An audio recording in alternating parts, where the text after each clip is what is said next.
My name is Evelyn Cross, and I'm 56 years old.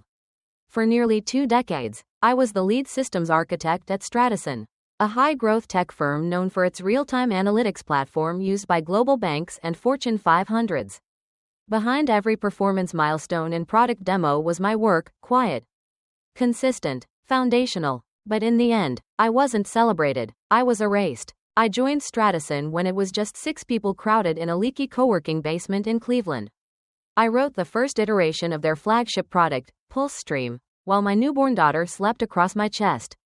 My code turned a struggling startup into a billion-dollar powerhouse. For years, they called me the brain behind the engine. Now, I'm just Evelyn from infrastructure. As new executives arrived with buzzwords and branding decks, I noticed the shift. No more invites to leadership meetings. My title diluted, my projects reassigned. I became a ghost in the very system I built.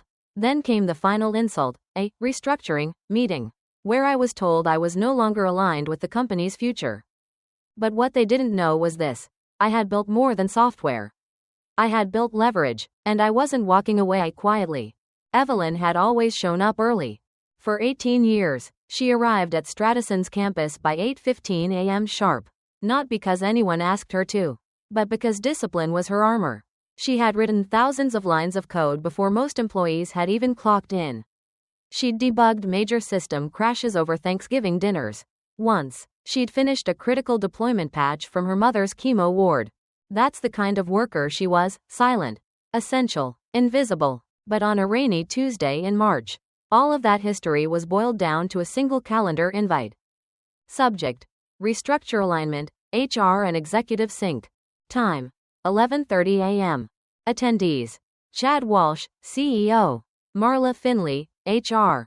Evelyn didn't panic. She didn't cry. She simply pulled out a dark navy blazer she hadn't worn since pre-pandemic client summits and pinned her ID badge to it like armor. She walked into the conference room calm, composed, and already knowing what this was. Chad sat on one side of the table, young, polished, with his Stanford pedigree and tech optimism grin.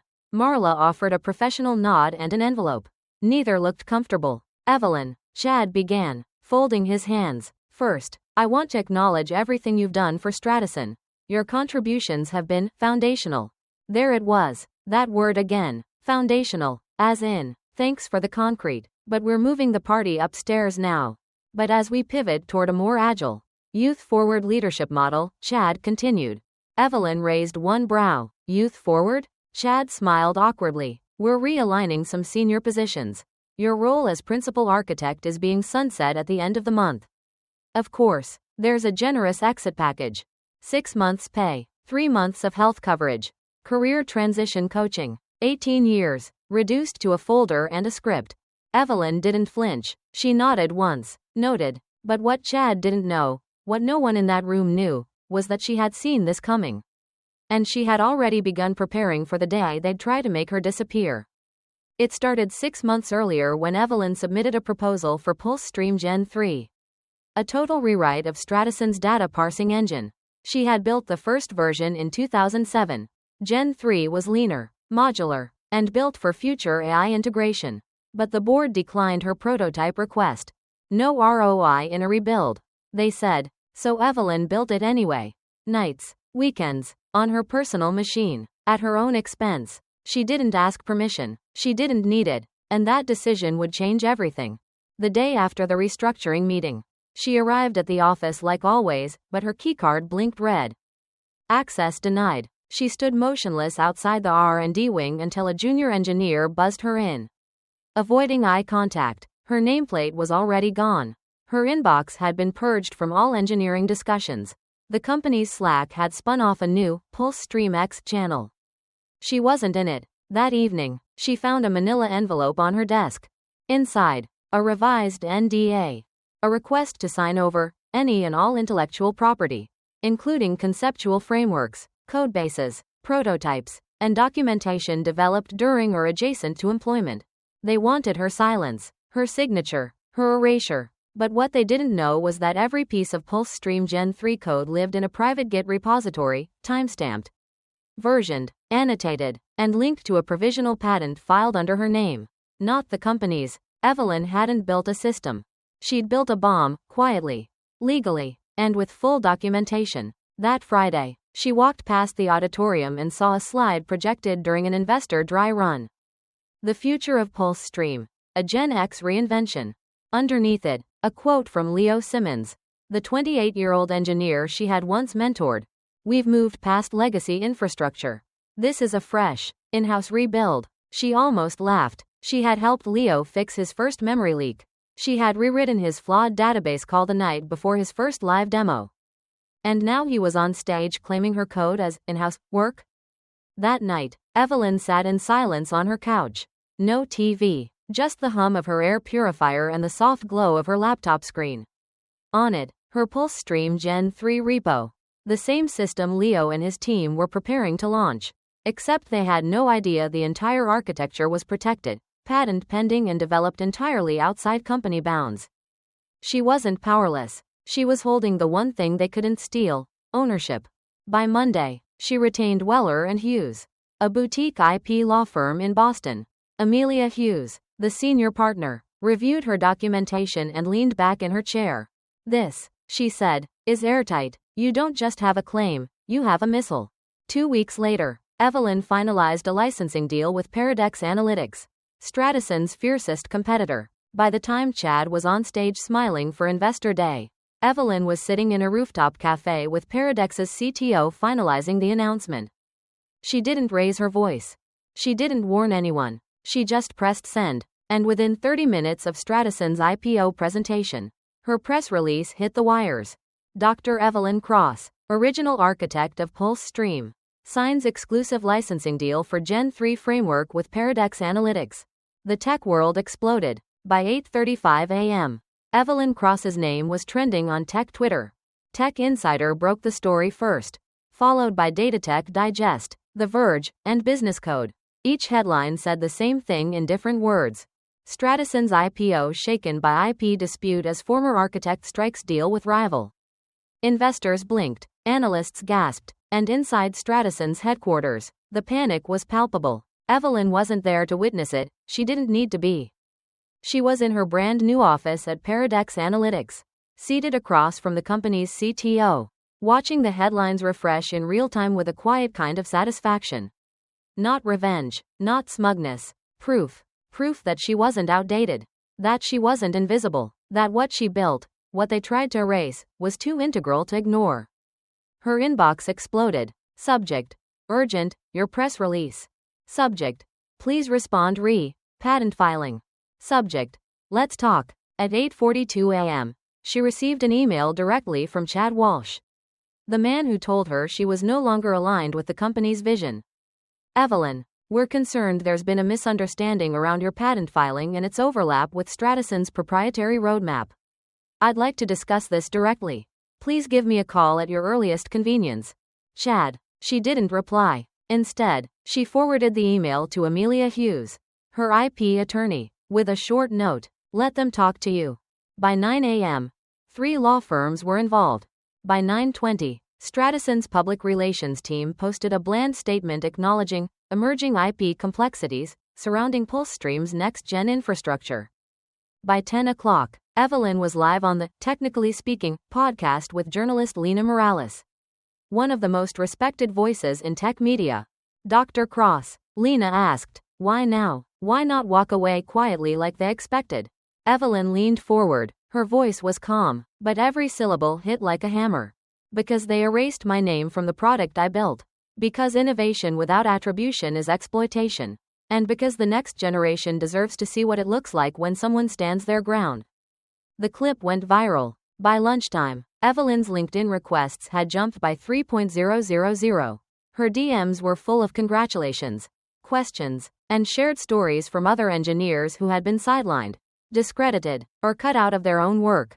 Meanwhile, inside Stratosyn, chaos reigned. Their IPO, scheduled for the following week, was put on hold indefinitely. VCs began pulling back. Legal teams found the clause buried deep in Evelyn's original 2005 contract, the clause that protected any invention created off hours and without company resources. And Pulse Stream Gen 3? Every version deployed by the new team had Evelyn's fingerprints. Every system diagram used in internal documentation matched the blueprints she had sketched on her kitchen table. Now time-stamped, scanned, and submitted with her provisional patent. They couldn't rewrite that. They couldn't undo it. They couldn't stop what was already moving. At 2:30 p.m., Paradex released an official statement. We are proud to announce an exclusive licensing agreement with Dr. Evelyn Cross, original creator of the Pulse Stream Gen 3 architecture. This partnership will fuel the next wave of enterprise analytics.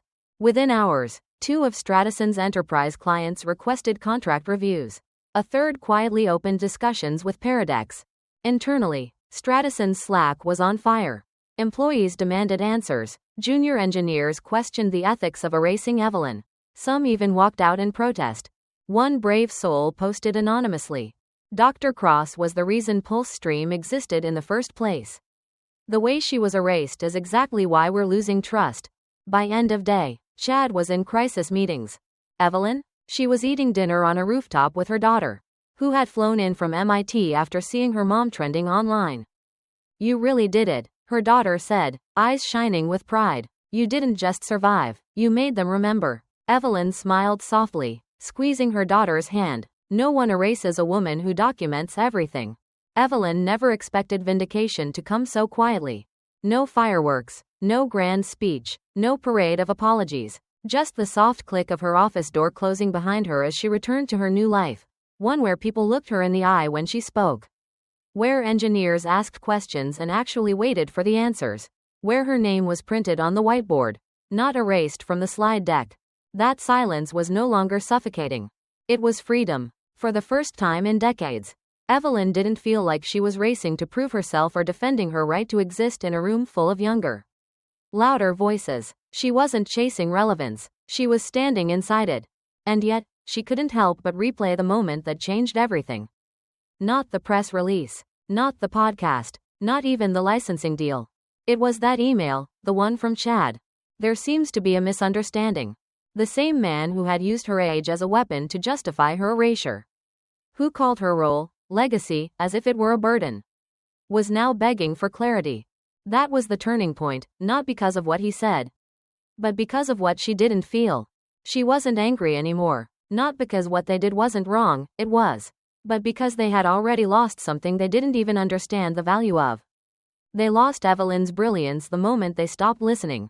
And they lost her loyalty the moment they pretended she was invisible. What they failed to realize was that Evelyn hadn't stayed at Stratosyn for the title or the paycheck. She stayed because she loved the craft, the beauty of systems that worked, of code that held under pressure, of architecture that scaled without breaking. So when they told her she was no longer needed, she didn't just lose a job. They lost the soul of their engine.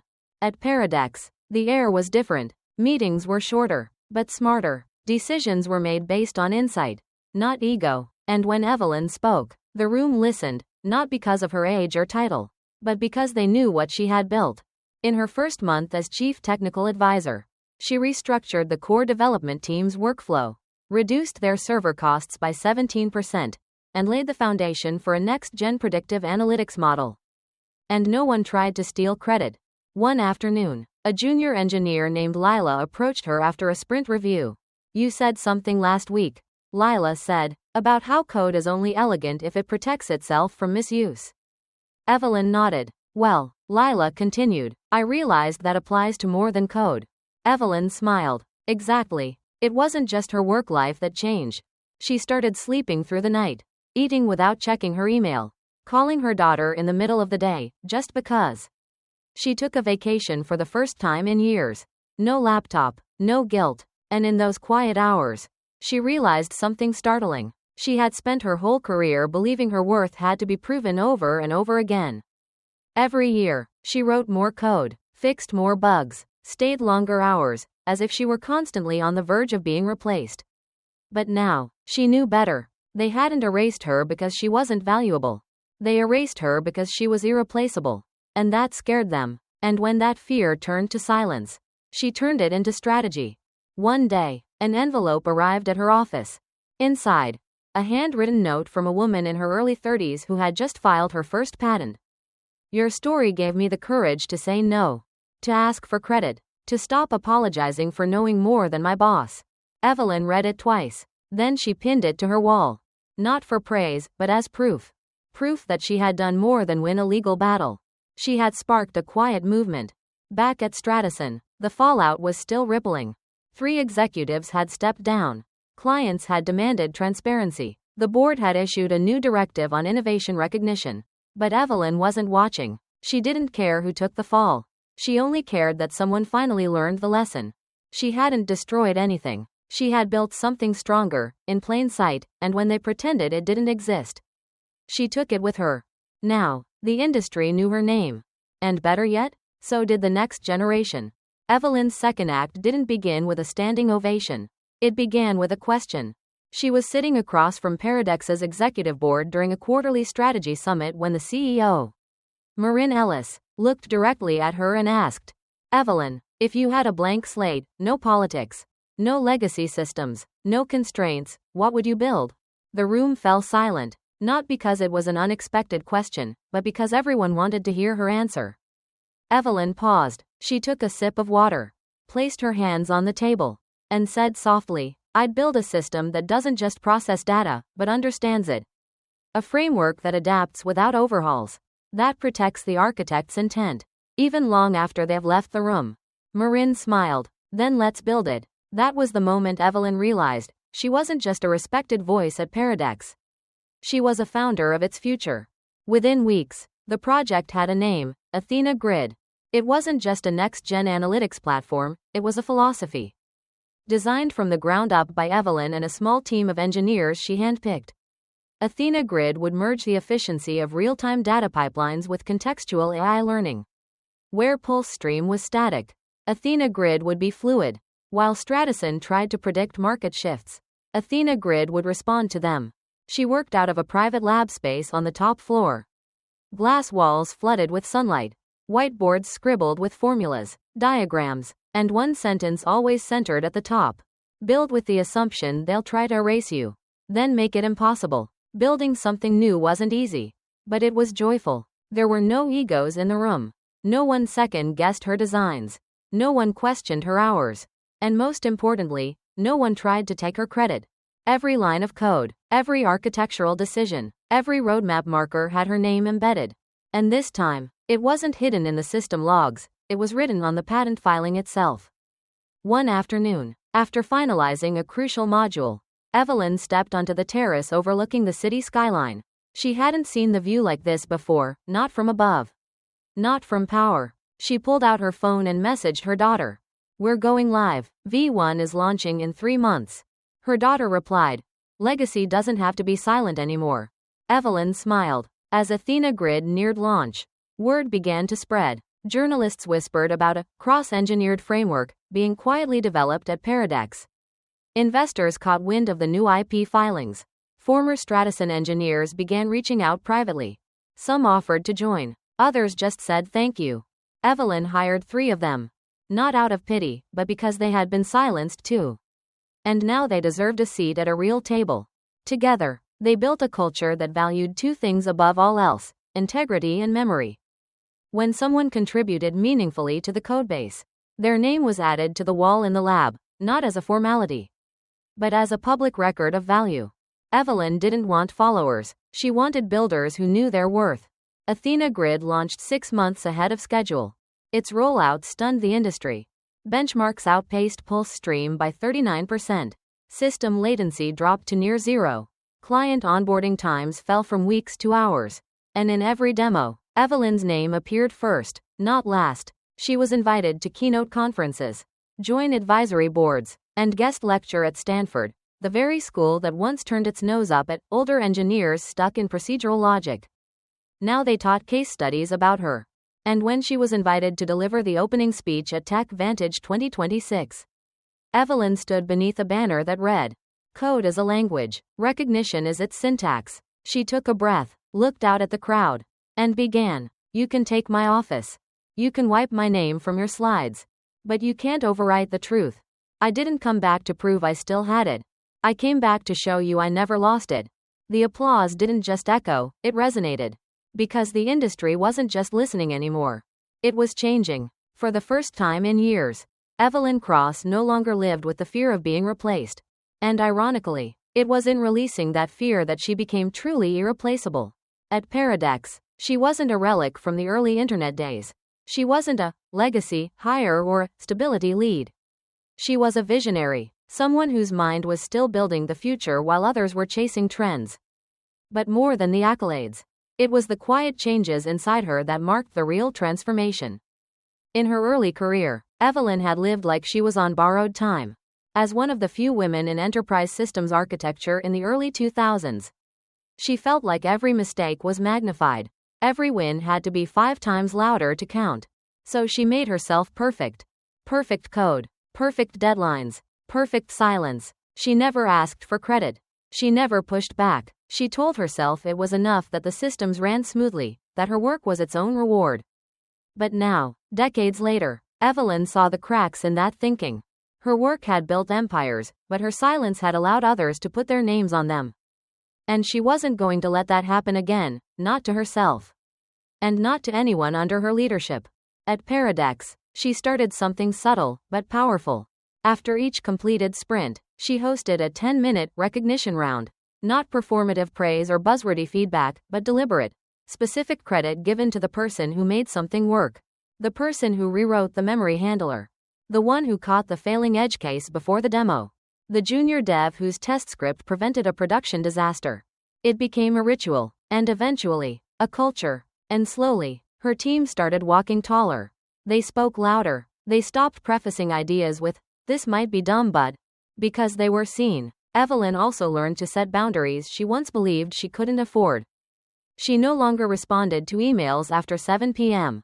She turned down panels that treated her like a diversity checkbox. She took Fridays off once a month to do nothing but read and think, something she hadn't allowed herself in 20 years. And most shocking of all, she started saying no. No to half-baked partnerships. No to collabs, where she was asked to lend her name but not her voice. No to speaking engagements that wanted her story, but not her strategy. "I'm not your symbol," she once told a major tech summit planner. "I'm your blueprint. If you want my story, include my specs." But perhaps the most profound change came when she hired her own successor. Not because she was stepping down, but because true leadership is about legacy, not control. She chose Anika Zhao, a 31-year-old architect with razor-sharp instincts and a quiet strength that reminded Evelyn of herself, before the world taught her to doubt. Evelyn mentored Anika closely for 6 months. They worked side by side on Athena Grid 2.0. They debated architecture philosophies. They co-authored white papers. And then one day, Evelyn said the words she never imagined saying out loud. "You're ready to lead this." Anika blinked. "But, you're still here." "I know," Evelyn said, smiling. "And that's exactly why it's time." In letting go, Evelyn discovered the ultimate power, not being needed, but being remembered. Because the systems she built weren't just technical, they were cultural. People didn't follow her because she was the smartest in the room, though she often was. They followed her because she made them smarter. She built spaces where other voices could rise, and ensured no one ever had to fight alone the way she once did. She wasn't just a woman who survived erasure. She became a guardian of memory. On the first anniversary of Athenagrid's launch, the entire Paradex team gathered in the main hall. Marin Ellis took the mic and said, "Some people change a company. Evelyn changed an industry." Then they unveiled something Evelyn didn't expect. A plaque. Not in a lobby. Not in a hallway. In the server room, where her architecture quite literally lived. "This system stands because Evelyn Cross taught us how to build, and how to remember." She stood there, surrounded by people who once had no voice, now building their own legacies, and felt something deeper than pride. Peace. Exactly 1 year to the day after Stratosyn erased her name from their narrative, Evelyn Cross stood under stage lights of her own choosing. The Tech Forward Global Summit, the biggest stage in enterprise software, had invited her not just to speak, but to open the entire event. Not because she had built systems, but because she had built a movement. The ballroom was packed with founders, engineers, journalists, investors, some of whom had once overlooked her. Many had tried to forget her. None could ignore her now. Behind her, the screen displayed a single phrase in bold serif font. "Innovation has no expiration date." Evelyn stepped up to the podium. And she smiled. I don't think anyone wakes up expecting to be erased. She began. But it happens, quietly, deliberately, and often to the people who build the very foundations others stand on. You could hear a pin drop. For a long time, I thought silence was strength. I thought if I worked harder, stayed longer, and complained less, someone would eventually notice. That recognition would come naturally. That fairness was the final step in a long enough career. She paused. I was wrong. The audience leaned in. Fairness doesn't arrive on its own. It has to be architected, just like any system worth trusting. Evelyn walked them through the story, briefly, factually, how she was pushed out, how her work was stripped of attribution, how she used the very clause buried in her original contract to reclaim what was hers, how she didn't seek revenge, but something far more powerful, control. And how, in doing so, she sparked a wider realization across the tech world. That erasure is not a glitch, it's a feature of systems built without memory. Until someone rewrites the code. Today, she said, I work with engineers who know that protecting their work isn't selfish. It's necessary. That ownership isn't about ego, it's about dignity. She gestured toward a side screen, where logos of companies that had adopted cross clauses in their contracts were displayed, legal language now standard in over 200 tech firms. Thanks to her advocacy, she spoke of her mentorship initiative, Frameworks of Honor, a global program for women, mid-career professionals, and under-credited creators in tech. In just 1 year, it had funded 37 patent filings, 12 startup launches, and countless restored names on legacy projects. We don't just rebuild systems, she said, we restore stories. The audience erupted in applause. But Evelyn wasn't done. As the room settled, she looked directly into the camera streaming to thousands online. I want to speak to someone out there. Maybe you're a junior engineer being overlooked, or a senior architect whose ideas are labeled legacy, or someone who built something real and watched it get repackaged under someone else's name. Her voice never wavered. You are not forgotten. You are not outdated. You are not invisible. She took a breath. You are the foundation, and you can take it with you. After the keynote, people rushed to greet her. Some shook her hand, others whispered, thank you, but one woman stood out. She was young, maybe late 20s, with a nervous energy that reminded Evelyn of her younger self. She handed Evelyn a folder. I just filed this patent, she said, voice trembling. My first one. I wrote every line myself. I documented everything, and your story is why I did. Evelyn took the folder gently, placed her hand over it, and said, now make them put your name on the cover slide, and never let them take it off. Later that evening, Evelyn stood on the balcony of her hotel suite overlooking San Francisco. She thought about the company that once asked her to leave her keycard at the desk. She thought about the day they told her the system needed to evolve without her. And she thought about what they didn't know then, but the world knew now. You cannot innovate while erasing the innovator. You can silence a voice. You can minimize a role. But you can't rewrite truth forever. And eventually, the system corrects itself, because someone like Evelyn rewrote the core. Her phone buzzed with a new article headline. Evelyn Cross, the woman who took her architecture and her name back. And underneath it, a quote from her speech already going viral. Legacy isn't what they remember. It's what they can't move forward without. She closed her phone, let the breeze hit her face, and smiled to herself. Because for the first time in her life, she didn't have to explain who she was. The world already knew. Evelyn Cross's story teaches us that silence is not always a virtue, and legacy is not something others grant you. It's something you protect, build, and, when necessary, reclaim. She spent years as the uncredited architect behind $1 billion system, believing hard work would eventually speak for itself. But systems, whether technical or corporate, aren't always designed to be fair. Sometimes, they're designed to forget. Her greatest breakthrough wasn't just technological, it was personal. Evelyn realized that her brilliance didn't need to be validated by those who overlooked her. She didn't raise her voice. She raised her standards, and when the industry tried to move forward without her, she reminded them who built the ground they were standing on. The lesson? You're allowed to demand recognition. You're allowed to own your ideas. And when someone tries to write you out of the story, you have every right to publish your own version. If you're a builder, whether in tech, design, media, or business, protect your work. Log everything. Timestamp your contributions. Keep private records, especially for projects done outside paid hours. Know your contracts, and don't sign away your rights blindly. If someone tries to discredit or diminish you, don't just react, respond with facts, documentation, and boundaries. Find allies, consult professionals, and never assume loyalty will protect you. Your value doesn't decrease just because someone else is threatened by it. Evelyn didn't ask for revenge, she sought accountability. And that made her unstoppable. Thank you for choosing to listen to this story among thousands of stories out there. Like and subscribe to continue listening to the latest stories.